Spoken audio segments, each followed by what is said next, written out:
se me olvidó. Buenos días, Dios te bendiga. Vamos a continuar con nuestro estudio del Evangelio de Mateo. Vamos para el capítulo 15. Entonces vamos a leer del versículo 1 al versículo 20 y lo desarrollamos.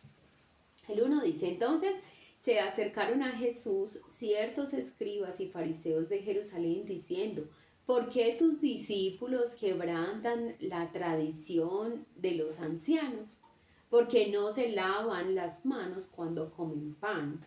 Respondiendo él les dijo: ¿por qué también vosotros quebrantáis el mandamiento de Dios por vuestra tradición? Porque Dios mandó diciendo: honra a tu padre o a tu madre, y el que maldiga al padre o a la madre muera irremisiblemente. Pero vosotros decís: cualquiera que diga a su padre o a su madre, es mi ofrenda a Dios, todo aquello con que pudiera ayudarte, ya no ha de honrar a su padre o a su madre. Así habéis invalidado el mandamiento de Dios por vuestra tradición. Hipócritas, bien profetizó de vosotros Isaías cuando dijo: este pueblo de labios me honra, mas su corazón está lejos de mí, pues en vano me honran, enseñando como doctrinas mandamientos de hombres.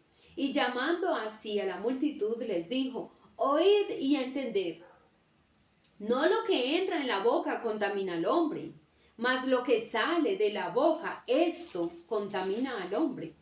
Entonces, acercándose sus discípulos, le dijeron: ¿sabes que los fariseos se ofendieron cuando oyeron esta palabra? Pero respondiendo él dijo: toda planta que no plantó mi Padre Celestial será desarraigada. Dejadlos, son ciegos, guías de ciegos. Y si el ciego guiare al ciego, ambos caerán en el hoyo. Respondiendo Pedro le dijo: explícanos esta parábola. Jesús dijo: ¿también vosotros sois aún sin entendimiento? ¿No entendéis que todo lo que entra en la boca va al vientre y es echado en la letrina? Pero lo que sale de la boca, del corazón, sale. Y esto contamina al hombre, porque del corazón salen los malos pensamientos, los homicidios, los adulterios, las fornicaciones, los hurtos, los falsos testimonios, las blasfemias. Estas cosas son las que contaminan al hombre.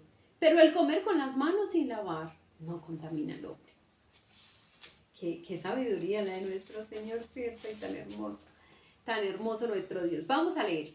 Hay una introducción antes de desarrollar los versículos. Leamos esa introducción. Se observa con frecuencia que Mateo no sigue un orden cronológico durante los capítulos anteriores. Pero desde el comienzo del capítulo 14 hasta el fin, los acontecimientos se dan mayormente en la secuencia en que tuvieron lugar. En el capítulo 15 emerge también un orden dispensacional. Primero, las continuas disputas y altercados de los fariseos y escribas. Estas constituyen una premonición del rechazamiento del Mesías por parte de Israel. Segundo, la fe de la mujer cananea, en los versículos 21 al 28. Prefigura, es decir, los versículos 21 al 28 de este capítulo, ¿cierto? Esa situación o ese evento prefigura la proclamación del Evangelio a los gentiles en esta era presente. Y finalmente la curación de las grandes multitudes y la alimentación de los 4,000. Señalan a la futura edad milenial con su salud y prosperidad universal. Ahora sí desarrollemos.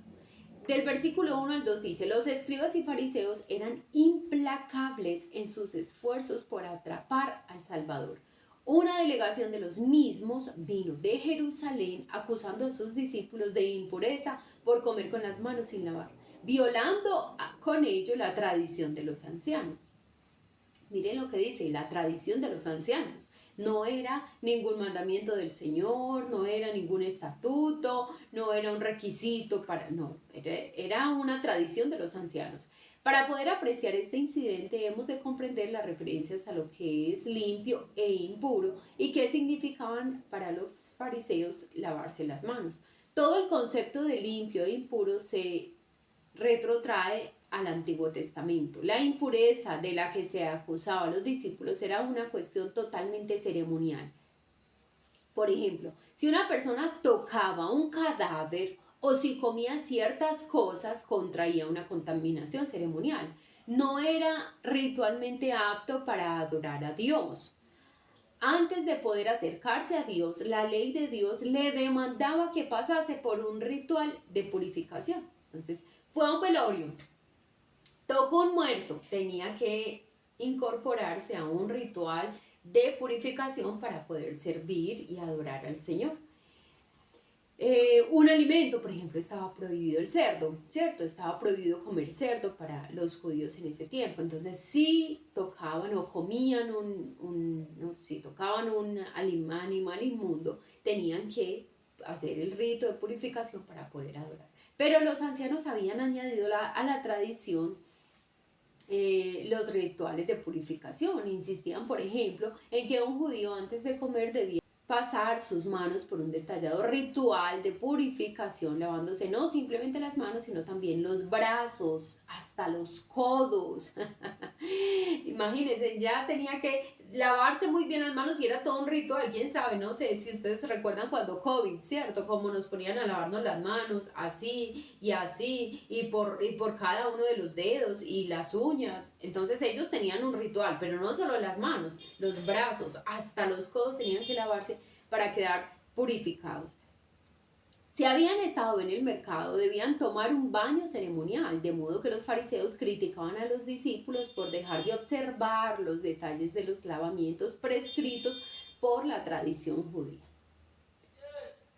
Versículos 3 al 6. El Señor Jesús recordó a sus críticos que ellos transgredían el mandamiento de Dios y no simplemente la tradición de los ancianos. Los discípulos, ante los ojos de estos fariseos, transgredían la tradición de los ancianos.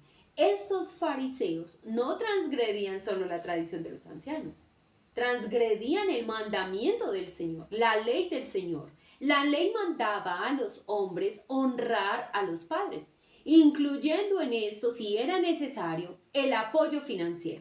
Mira cómo es importante este principio, no es como... Yo entiendo el principio de la Biblia que cuando tú y yo decidimos casarnos debemos irnos de casa, ¿cierto? Dice, dejará a su padre y a su madre y se unirá a su mujer. Y lo mismo la mujer, deja a su padre y a su madre y se une, y se une al marido. Bueno, esto me da mucha risa porque en mi casa nosotros nos casamos y antes nos quedamos. Bueno, pero por muchas situaciones, y no vivimos pues en la misma casa ahí, no, sino que yo vivo en el segundo piso, mi mamá vive en el primero, mi hermana vive acá al lado, pero es muy charro, como que, y decíamos eso estos días, estos en vez de irse, se supone que los hijos se casan y se van, y antes añade gente, y entonces, sí es necesario hacer un hogar aparte, una familia aparte, pero no descuidar financieramente si es necesario a la familia, ¿cierto? Tu papá y tu mamá no tienen ninguna fuente de ingreso. No tienen otros hijos, nadie vive con ellos, no les dan sustento. Tú y yo, ¿cómo vamos a decir? Ay, no, es que yo ya tengo una familia, es que yo ya me casé, yo ya me fui de mi casa y olvidarme de las necesidades de mis padres. No, no se puede. Hay que seguir ayudando a la familia, ¿cierto? Pero los escribas y los fariseos y muchos otros no querían gastar dinero para ayudar a sus ancianos padres. De modo que inventaron una manera mediante la que evitar tal responsabilidad. Cuando padre o madre pidiesen ayuda, todo lo que habían de hacer era recitar: todo el dinero que tengo y con el que pudiera darte sustento ha sido dedicado a Dios y por tanto no te lo puedo dar. Ay, no, pa, no, ma, es que yo solo tengo esto y es el diezmo. Y es la ofrenda. No, es que voy a darlo para una ofrenda misionera. No, es que lo voy a mandar a una iglesia en tal lugar para apoyar esa obra. Y no ayudamos a nuestra familia. Y no ayudamos a los padres. Entonces eso estaban haciendo estos líderes religiosos y muchos judíos. No daban ayuda a su familia y el pretexto porque era una excusa que se habían inventado, era un pretexto, era que tenían que dar para la obra del Señor. Bueno, realmente yo no sé si ellos sí lo daban para la obra del Señor o solo era una excusa que usaban y finalmente no daban nada. Y creo yo que si lo hicieran, si realmente sí dieran esa ofrenda y ese diezmo, era porque allá sí podían ser vistos. Allá podían ser aplaudidos, halagados por alguien. Ay, muy bien, usted como ofrenda. Y usted como diezma. Como lo hace de bien. ¿Quién le iba a alabar si le daba al papá o la mamá? No podían ser vistos, no iban a ser aplaudidos. Entonces, habiendo recitado esta fórmula, quedaban liberados de toda responsabilidad financiera para con sus padres. Aquí, siguiendo esta taimada tradición, invalidaban por tanto la palabra de Dios que les mandaba cuidar de sus padres. Versículos 7 al 9. Con su hábil retorcimiento de las palabras, cumplían la profecía de Isaías 29:13. Profesaban dar honra a Dios con los labios, pero su corazón estaba muy lejos de él. Miren qué palabra tan fuerte. Con su hábil retorcimiento de las palabras. Cómo pervertían el principio, cómo corrompían, cómo lo torcían, cómo lo transformaban a su amaño. Y de palabras lo decían, ay, sí, yo adoro a Dios y doy todos mis diezmos, Señor, yo siempre doy todos mis diezmos. De boca alababan al Señor, pero su corazón estaba perverso, su corazón era un corazón perverso. Difícilmente podemos apreciar el carácter revolucionario de esta declaración. Bajo el código levítico, lo que entraba en la boca sí que contaminaba al hombre. A los judíos se les había prohibido comer la carne de cualquier animal no rumiante y que tuviese pezuñas hendidas, por ejemplo el cerdo. No podían comer seres marinos que no tuviesen escamas y aletas. Dios había dado detalladas instrucciones acerca de cuáles alimentos eran limpios o impuros. Ahora el legislador, quien había dado esas instrucciones, abría el camino para la abrogación de todo el sistema de contaminación ceremonial. Dijo que el alimento que sus discípulos comían con manos sin lavarse no les contaminaba. En cambio, lo que realmente contaminaba era la hipocresía de los escribas y de los fariseos. Versículo 12 al 14. Cuando sus discípulos le comunicaron que los fariseos se habían ofendido al oír estas palabras, Jesús respondió comparándoles con plantas que no habían sido plantadas por Dios. Eran cizaña y no trigo. Ellos y sus enseñanzas serían un día desarraigados, es decir, destruidos. Luego añadió, dejadlos, son ciegos, guías de ciegos. Aunque pretendían ser autoridades en cuestiones espirituales, eran ciegos acerca de las realidades espirituales, como aquellos a los que estaban guiando. Era inevitable que ambos conductores y conducidos cayesen en el hoyo. Versículo 15. Indudablemente los discípulos se sintieron sacudidos por esta total inversión de lo que habían enseñado acerca de los alimentos limpios e impuros. Para ellos era una parábola. Esto es una narración oscura y velada. Pedro verbalizó la agitación que sentían cuando pidió una explicación. Versículos 16 al 17. El Señor expresó primero asombro porque fuesen tan lentos en comprender. Y luego les explicó que la verdadera contaminación es moral y no física. Yo aquí no sé, William, qué nos vaya a explicar, pero yo aquí quiero hacer una aclaración.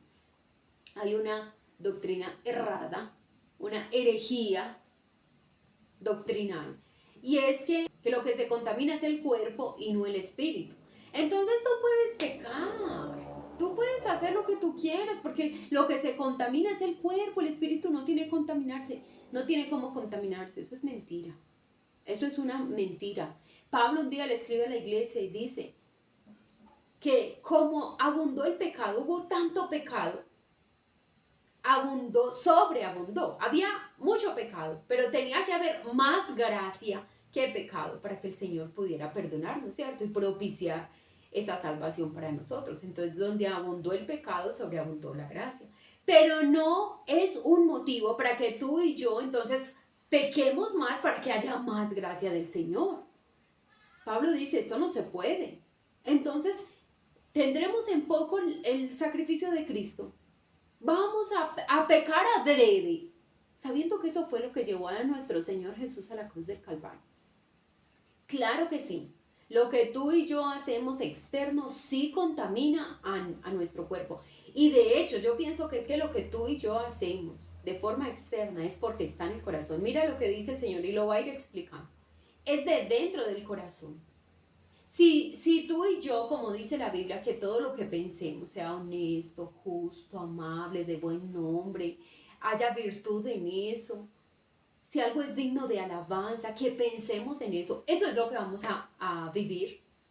Así va a ser nuestra forma de vivir.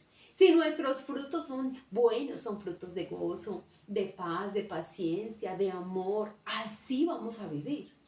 Pero si no es así, si lo que hay en nuestro corazón es envidia, resentimiento, orgullo, así vamos a vivir. Así van a ser nuestras actitudes, llenas de envidia, de orgullo, pretenciosas. Entonces, sí es importante porque se malinterpreta y tú puedes escuchar, personas pueden venir a ti y decirte, no hay problema, ya usted peca, pero es que ya el Espíritu, Dios ya perdonó sus pecados pasados, presentes y futuros. Ya está perdonado, usted puede pecar y ya está perdonado. Eso es mentira. Eso es mentira. El árbol bueno da frutos buenos y nuestra vida debe dar continuamente fruto para el Señor y debe ser fruto bueno, no fruto de pecado. Yo quiero leer el versículo de Pablo. Romanos 6, del 1 al 7. Les voy a leer este versículo, este pasaje. Vamos a leer Romanos 6, del 1 al 7. El apóstol Pablo escribe una carta a los hermanos en Roma, a la iglesia de Roma, y les dice, ¿qué pues diremos? ¿Perseveraremos en el pecado para que la gracia abunde? En ninguna manera. Escucha bien esto, yo te voy a volver a leer esto. Y yo necesito, por favor, que tú prestes atención a esto, porque si alguien viene a decirte que no hay problema, que tú puedes pecar, que el Señor ya te perdonó tus pecados pasados, presentes, futuros, que lo que se contamina es el cuerpo, pero no el alma. Quiero que tú escuches esto y lo guardes, lo grabes en tu corazón. Mira lo que dice. ¿Qué pues diremos? Perseveraremos en el pecado. Vamos a seguir pecando, vamos a seguir viviendo como nuestra manera pasada de vivir, nuestra forma de vivir anterior antes de conocer al Señor. Y le dice Pablo, y haremos esto para que, ¿qué pues diremos? Perseveraremos en el pecado para que la gracia abunde. Tú y yo vamos a permanecer en el pecado y en esa vieja manera de vivir para que la gracia del Señor abunde sobre nosotros. Dice el versículo 2, en ninguna manera. Porque los que hemos muerto al pecado, cuando tú y yo conocemos al Señor, se supone que nos arrepentimos de nuestro pecado. Se supone que le decimos, Señor, yo ahora entiendo que mi pecado te llevó a esa cruz. Esa canción que cantábamos ahorita al principio. Señor, yo ahora entiendo que fue mi pecado el que causó ese dolor, esa muerte, Señor, ese sufrimiento en esa cruz. Y ahora yo muero al pecado y vivo para ti. Yo muero a todas esas cosas que mi carne demandaba antes de mí. Y yo vivo para ti, Señor. Entonces Pablo dice, porque los que hemos muerto al pecado, ¿cómo viviremos aún en él? Los que nos hemos arrepentido de nuestro pecado, ¿cómo viviremos aún en él? Si tu pecado y mi pecado llevó a nuestro Señor Jesús a la cruz, ¿cómo vamos a seguir cometiéndolo? ¿Se recuerdan la historia que cuando descubrieron que la mamá era la ladrona, él abraza a la mamá y recibe el castigo de la mamá? Yo quiero que pienses en esa historia. ¿Qué tal si después de ese hijo ser azotado 40 veces por culpa de la mamá? Porque la mamá era una ladrona y él, porque no la castigaran a ella, recibió el castigo. ¿Qué tal si la mamá vuelve a robar? Dime tú qué le dirías a esa mujer. Si vuelven y la cogen robando, ¿tú qué le dirías a esa mujer? Mira lo mismo. Si eso fue lo que llevó a nuestro Señor Jesús a la cruz, nuestro pecado, ¿cómo vamos a seguir pecando? Deliberadamente. Estoy hablando de pecar deliberadamente. Tú y yo vamos a tropezar, te lo aseguro. Porque no hay perfecto ni uno, no hay santo ni uno, no hay bueno ni uno. Vamos a tropezar, pero no deliberadamente. No es darle rienda suelta a nuestra carne y a nuestra mente y a esta carne pecaminosa y a esta concupiscencia. No es darle rienda suelta a eso. Vamos a pecar, porque pecamos, porque seguimos tropezando, pero no deliberadamente. Dice el versículo 3. ¿O no sabéis que todos los que hemos sido bautizados en Cristo Jesús hemos sido bautizados en su muerte? Pues yo aquí no diría, tenemos que estudiar el pasaje, ¿sí? Hay que estudiarlo, pero yo creo que este pasaje no habla del bautismo en aguas solamente, sino que cuando tú y yo recibimos al Señor somos bautizados por su Espíritu Santo. ¿Recuerdas cuando el Señor bautiza a los discípulos en Pentecostés? Los bautizó con el Espíritu Santo.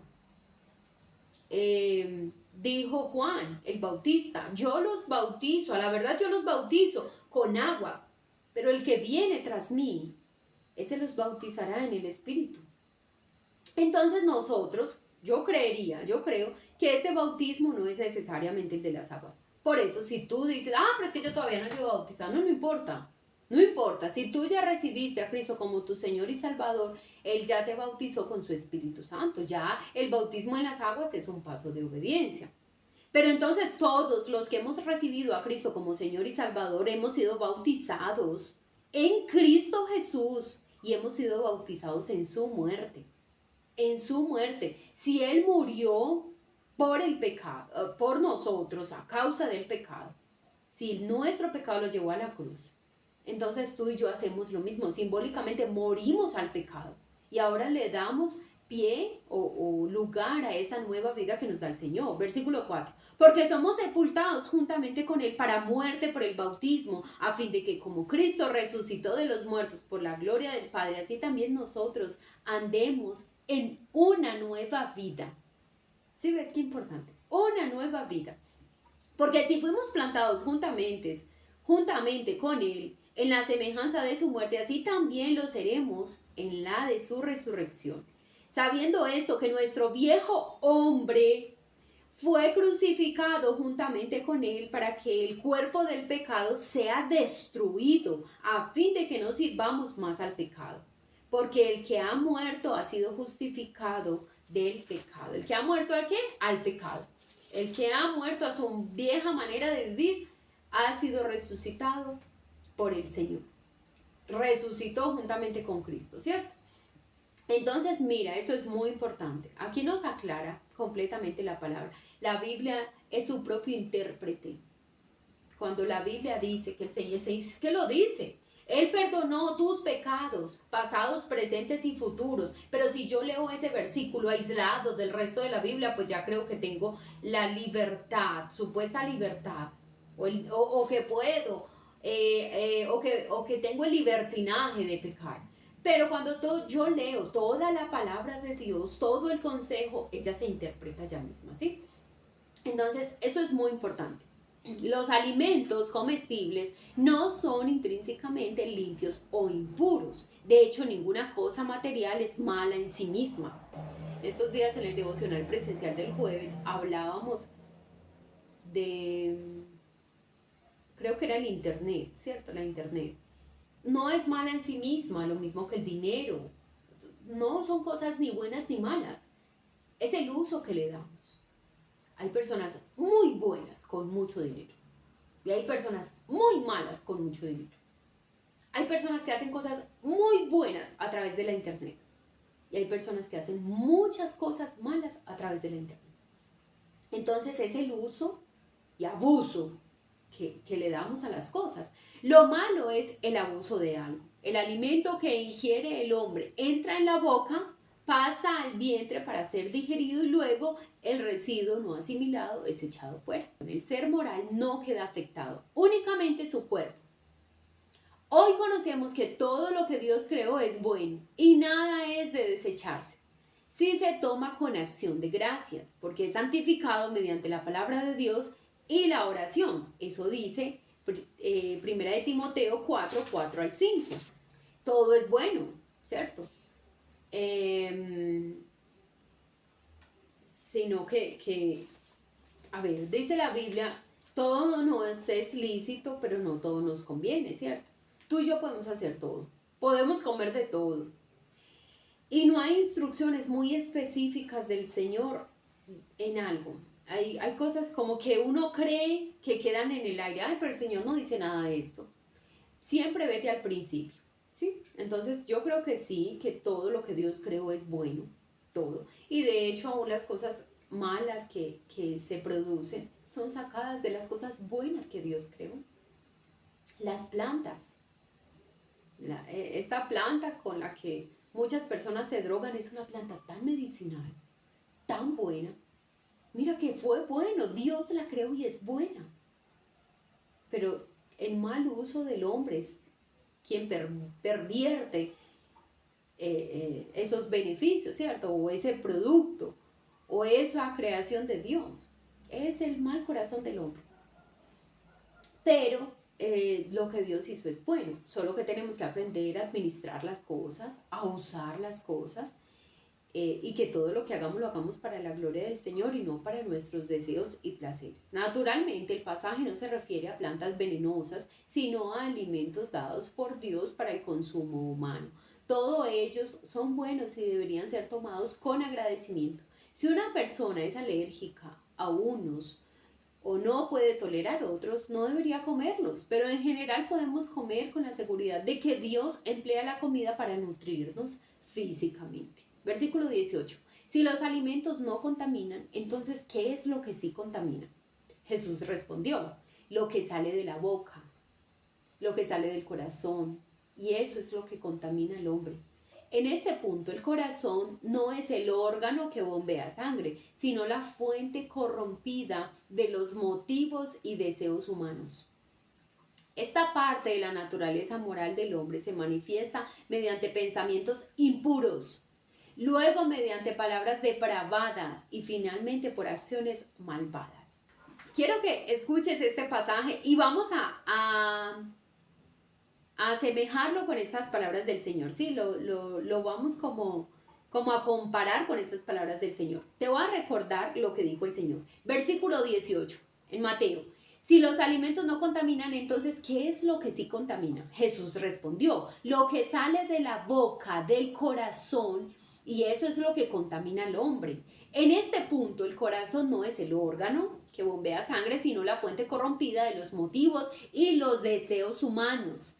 Esta parte de la naturaleza moral del hombre se manifiesta mediante pensamientos impuros. Ahora sí, escucha, presta mucha atención a esto. Pensamientos impuros, luego mediante palabras depravadas y finalmente por acciones malvadas. Vamos a leer la carta de Santiago, capítulo 1, versículo 12. Santiago escribe en esta carta, bienaventurado el varón que soporta la tentación.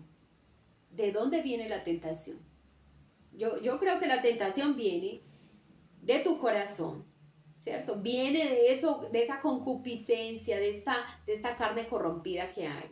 Si a ti viene alguien y te dice, es que yo conozco una señora que te puede regresar a tu marido y tú te sientes tentado con eso, es porque hay algo en tu corazón. Si a ti te vienen a proponer un negocio ilícito, y tú te sientes tentado con eso, hay algo en tu corazón. ¿Sí ves? Que sale de nuestro corazón, es que sale de nosotros. Entonces dice aquí que, pero a veces, bueno, entonces quiero decirte, a veces es como que tú y yo estamos así sentados y se nos vienen pensamientos a nuestra mente y cosas perversas y somos tentados de eso, sin ver nada, sin pensar en nada, sin ninguna influencia externa. Y somos tentados, ay no, y yo quiero hacer esto, pero yo sé que a Dios no le agrada. Pero hay otros momentos en los que, aunque está en nuestro corazón, hay una influencia externa, ¿cierto? Entonces también nos vemos tentados por esa influencia externa, porque como que despierta eso que hay en mí. Entonces vamos a seguir leyendo. Porque cuando haya resistido la prueba, entonces dice, bienaventurado el varón que soporta la tentación, porque cuando haya resistido la prueba, recibirá la corona de vida que Dios ha prometido a los que le aman. Cuando alguno es tentado, no diga que es tentado de parte de Dios. Es que Dios me mandó esa tentación. No diga eso. Porque dice, porque Dios no puede ser tentado por el mal, ni Él tienta a nadie. Él no tienta a nadie. Él nos prueba, sí. Él nos prueba, el Señor nos prueba. Vamos a ver cómo te comportas, Chelsea, en medio de esta situación familiar, de salud. Él nos permite ser tentados, pero Él no nos tienta, Él no nos pone la tentación ahí, Él no produce en nosotros ese deseo de hacer eso malo, Él no nos tienta. Pero sí nos permite ser tentados, ¿cierto? Y a través de eso nos prueba. Vamos a ver, Chelsea, cómo se comporta en esta situación. Sino que cada uno es tentado cuando de su propia concupiscencia es atraído y seducido. ¿Sí ves? ¿De dónde sale? De nuestra concupiscencia. De nosotros. Entonces, ahora sí, escucha muy bien esto y vamos a compararlo con el pasaje, con las palabras del Señor. Entonces, la concupiscencia, después que ha concebido, después de que ha tenido en su mente esos pensamientos impuros, después de que ha considerado esa situación, ay, pero si yo hiciera eso, ve, pero es una buena opción. No es que yo no veo más salidas. Mira, son las aves volando sobre tu cabeza y empiezan a hacer nido, y empiezan a hacer nido. Entonces tú y yo, después de que hemos concebido, dejado que hagan nido, damos a luz el pecado. Entonces dice aquí, llegan pensamientos impuros, luego palabras depravadas, sí, no, sí, yo lo puedo hacer, nadie se va a dar cuenta, es que lo hacemos bien. Y después da a luz el pecado, y finalmente por acciones malvadas. Finalmente llega el pecado. Mira, nadie peca.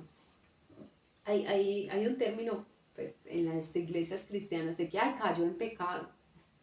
Pero yo a veces pienso en ese cayó en pecado, es como que tú vas por una calle y con que hay un hueco y no te lo viste y te caíste, ¿cierto? Y no es tan así, no es así. Caímos en pecado porque empezamos a dejar pensamientos ahí en la mesa, empezamos a dejar sentimientos, empezamos a guardar cosas, a acumular, no soltamos, no confesamos, no pedimos perdón por eso y eso se va acumulando, eso se va acumulando. ¿Tú crees que David llegó a esa situación con Betsabé así de un momento a otro? Él la vio en su terrado. Yo creo que la miró y se escondió y volvió y la miró y vuelve y la mira. Y volvió y miró hasta que cayó. Entonces, qué tremendo porque lo que produce el pecado es muerte. La tentación es muy seductora y trae un placer, un alto placer en el momento. Pero después hay muerte espiritual, porque recuerda que el pecado produce una separación, ¿cierto? La muerte es una separación. Y cuando hay pecado hay una separación de nuestro espíritu con el Señor. Hay una separación, hay muerte en las relaciones, hay muerte también en un trabajo, hay muerte económica, trae muerte el pecado, eso es lo que trae. Versículo 19 y 20, algunas de las cosas que contaminan al hombre son los malos pensamientos, los homicidios, los adúlteros, los adulterios, las fornicaciones, los hurtos, los falsos testimonios y las blasfemias. Este término griego incluye la maledicencia contra otros. Esta blasfemia quiere decir hablar mal, ¿cierto? Maledicencia es decir mal, maldecir de alguien, dice mal de alguien. Los fariseos y los escribas eran extremadamente cuidadosos acerca de la observancia ostentosa y puntillosa de las ceremonias de lavamiento de las manos, pero sus vidas interiores estaban contaminadas. daban una enorme importancia a los puntos menores y pasaban por alto las cuestiones de verdadera importancia. Podían criticar a los discípulos por su descuido en mantener una tradición no inspirada y en cambio planeaban matar al Hijo de Dios y eran culpables de toda la lista de pecados que aparece en el versículo 19. ¡Qué tremendo! Tenían malos pensamientos, eran homicidas, querían matar al Señor, eran adúlteros muchos de ellos, eran fornicarios, robaban en el templo, daban falsos testimonios, blasfemaban, hablaban de otros, le decían a nuestro Señor Jesús Belcebú, pero se lavaban las manos. Eso sí, bien lavadas antes de comer. Qué doble moral, ¿cierto? Qué doble moral. Y yo oro al Señor para que tú y yo no caigamos en ese error, para que no nos fijemos tanto en lo externo, en las cosas externas, porque finalmente lo que hay externamente es lo que hay en el corazón. Se produce, es de lo que hay en el corazón. Que el Señor nos ayude. Muchas gracias por estar acá. Dios te bendiga y mañana nos vemos con la ayuda del Señor.